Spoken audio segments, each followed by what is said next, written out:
अब देखिए संधारित्र के लिए समय स्थिरांक।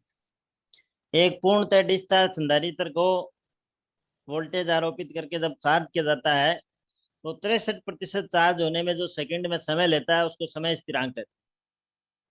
63% चार्ज होने में जो समय लेता है उसको समय स्थिरांक कहते हैं। समय स्थिरांक की गणना R/C से की जाती है। R है प्रतिरोध, C है धारिता और समय स्थिरांक सेकंड में आएगा।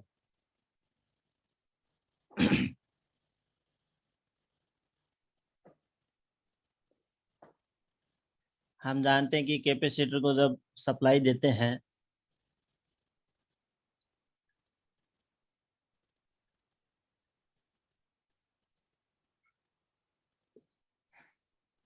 तो 63% चार्ज हो जाता है, आवेशित हो जाता है।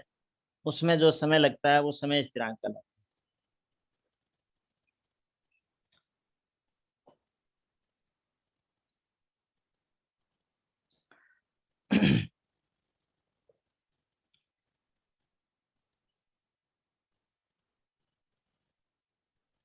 ये मान लीजिए 63%। 63% चार्ज हो गया तो इसको कहते हैं समय स्थिरांक। 63% चार्ज होने में जो समय लेता है उसको समय स्थिरांक कहते हैं। 63%।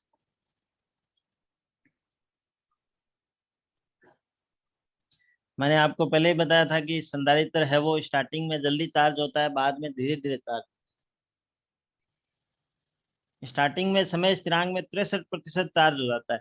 जैसे मान लीजिए कोई कैपेसिटर है, इसका रेजिस्टेंस है ये और ये कैपेसिटेंस है।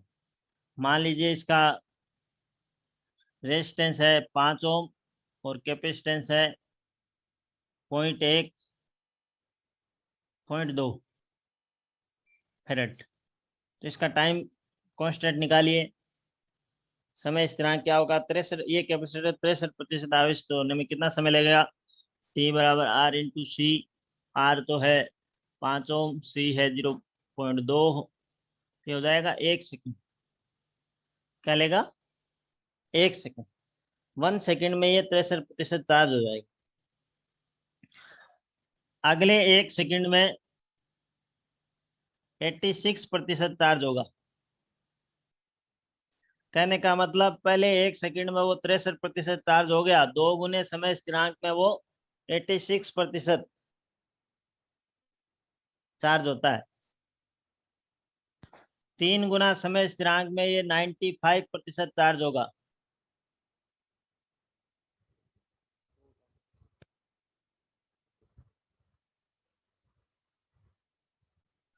चार गुना समय स्थिरांक में ये 98% चार्ज हो जाएगा।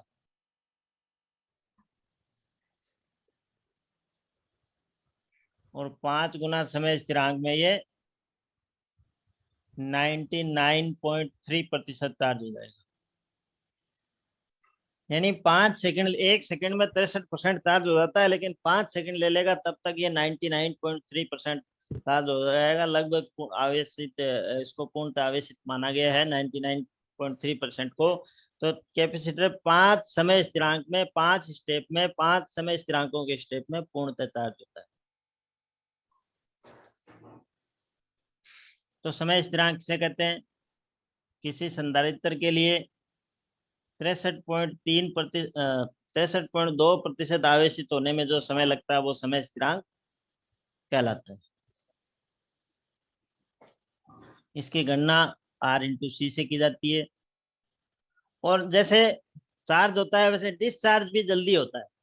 स्टार्टिंग में डिस्चार्ज भी जल्दी होता है, फिर धीरे धीरे होता है। तो डिस्चार्जिंग का भी टाइम कांस्टेंट है वो ले सकते हैं। टाइम कांस्टेंट को ऐसे भी कह सकते हैं कि कोई फुल चार्ज कैपेसिटर डिस्चार्ज होता है तो 100 में से 63 घटाएंगे 37 बचेगा। 37% चार्ज उसमें शेष रहता है डिस्चार्ज होके।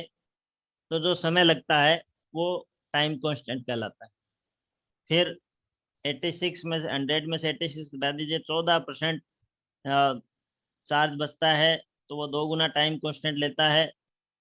फिर 5% चार्ज बचता है तो वो 3 गुना टाइम कांस्टेंट लेता है। फिर 3% चार्ज बचता है, 1% बचता है, तो ये 4 टाइम कांस्टेंट, 5 टाइम कांस्टेंट। तो वो तो है चार्जिंग के लिए, ये है डिस्चार्जिंग के लिए। तो समय स्थिरांक को आप डिस्चार्जिंग से भी बोल सकते हैं।